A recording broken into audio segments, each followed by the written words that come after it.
Welcome students, आपका मेरे channel science classes by doctor Kumkum Saxena में बहुत स्वागत है। और मैं बच्चों 9th और 10th दोनों का क्लास ले रही हूँ। 9th का भी मैंने काफ़ी दो चैप्टर्स कंप्लीट कर दिए हैं और आज मैं 10th का पढ़ाने जा रही हूँ 11th चैप्टर, जिसका नाम है मानव नेत्र तथा रंग बिरंगा संसार। इसमें भी मैं पढ़ा रही हूँ आज आपको power of accommodation. Power of accommodation, accommodation यानी एडजस्ट करने की क्षमता।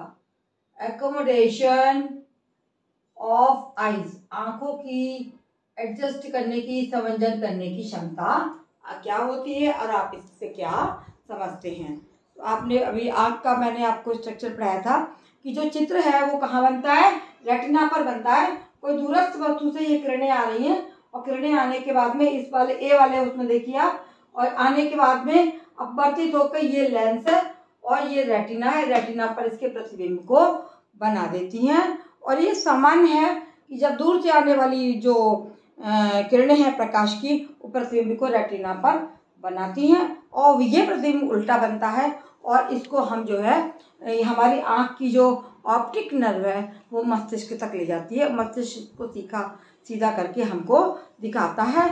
ये होगी सामान्य स्थिति। लेकिन अगर कभी कभी क्या होता है कि आँख जो है वो वस्तु से दूर होती, वस्तु काफ़ी दूर चली जाती है और जब वस्तु दूर आके या निकट आ जाती, दो स्थितियाँ होती हैं, या निकट आती है या दूर हो जाती। यदि आँख के निकट वस्तु आ जाती है तो हमें प्रतिबिंब हमारा ये आर पर नहीं बनता और कहाँ पर बनता है, ये देखिए, ये जो है यहाँ से किरणें आने के बाद में और ये दूरी बढ़ जाती है, प्रतिबिंब हमारा आपको आई दिखा रहा है, रेटिना के आगे आई पर बनना शुरू हो जाता है। कब? जब हमारे आँख के सामने कोई वस्तु आँख के निकट आ जाती है तो हमें वो आई स्पष्ट दिखाई देती है और प्रतिबिंब हमारा आर पर ना बनकर आई पर बनना शुरू हो जाता है। लेकिन बच्चों, हमारे आँख में जो सिलियरी मसल्स होती हैं उनमें कुछ ऐसा गुण होता है कि वो तनाव डालकर आँख की वक्रता त्रिज्या को इतना अधिक बढ़ा देती हैं कि फोकस दूरी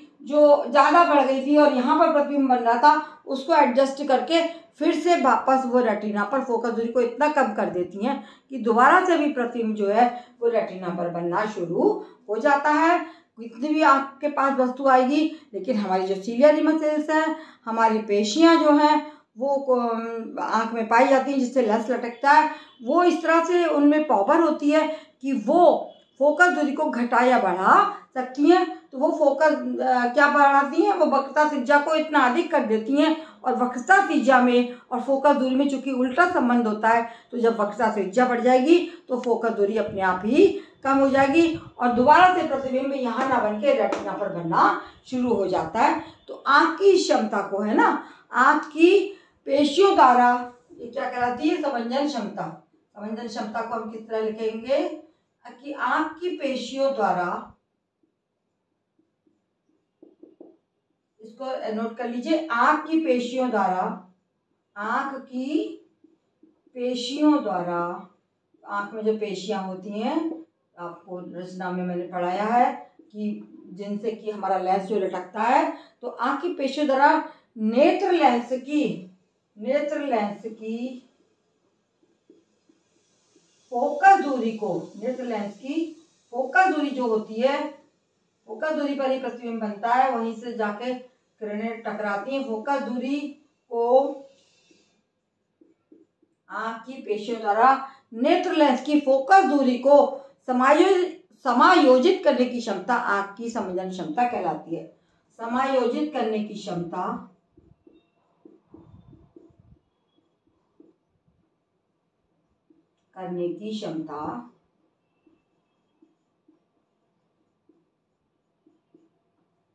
क्या कहलाती है, लेंस समंजन क्षमता, आँख की समंजन क्षमता कहलाती है। आँख वो क्या करती हैं, सिलियरी मसल्स फोकस दूरी को घटा देती हैं या बढ़ा देती हैं, आँख की समंजन क्षमता कहते हैं। समझ में आ गया? फिर से समझ लीजिए, समंजन क्षमता कहते हैं।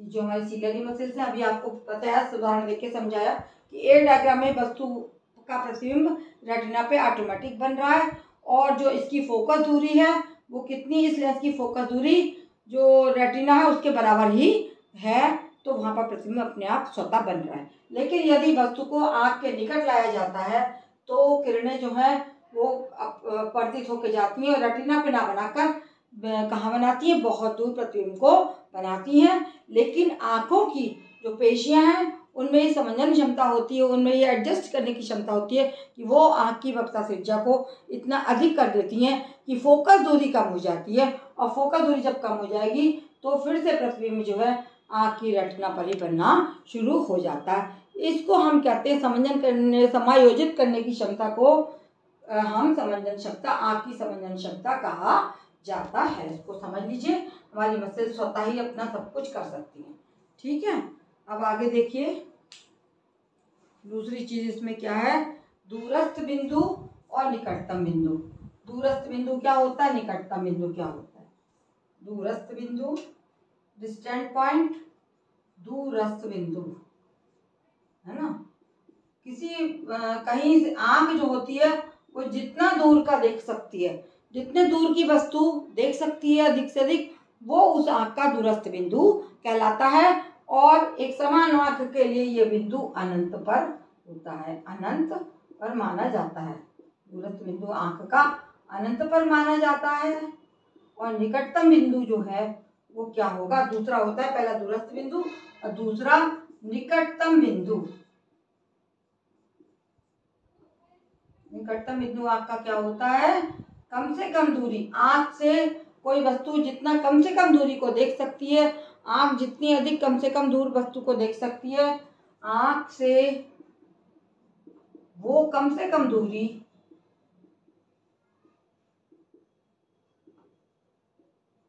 जहां पर रखी वस्तु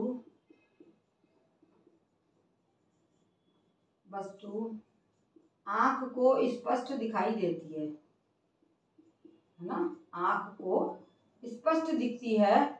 और ये क्या होता है, ये होता है 25 सेंटीमीटर। ये बिंदु है दूरस्थ बिंदु, आँख का निकटतम बिंदु कितना है, ये है 25 सेंटीमीटर। 25 सेंटीमीटर की दूरी को आँख आराम से देख सकती है। और दूरस्थ बिंदु क्या है, वो दूरी जो आँख दूर से दूर की वस्तु को देख पाए, आँख दूर से दूर की वस्तु को देख पाए, वो कहलाती है आपकी दूरस्थ बिंदु। देख सके, दूरस्थ बिंदु कहलाता है।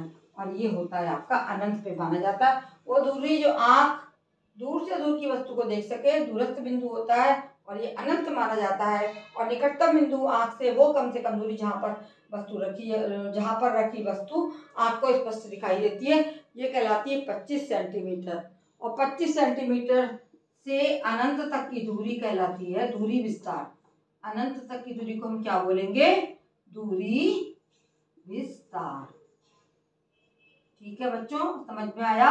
आप मेरे चैनल को देखते रहिए, देखते रहने के लिए सब्सक्राइब करना मत भूलिए। और आप अपने जो भी कमेंट्स बॉक्स में कमेंट कर सकते हैं, शेयर करिए अपने अन्य दोस्तों को, क्योंकि मेरी ये कक्षा बिल्कुल निःशुल्क है। जिसने सब्सक्राइब कर दिया वो ना करे, जिसने नहीं किया वो अवश्य करे। आगे भी आपको लेक्चर मेरे मिलते रहेंगे। धन्यवाद।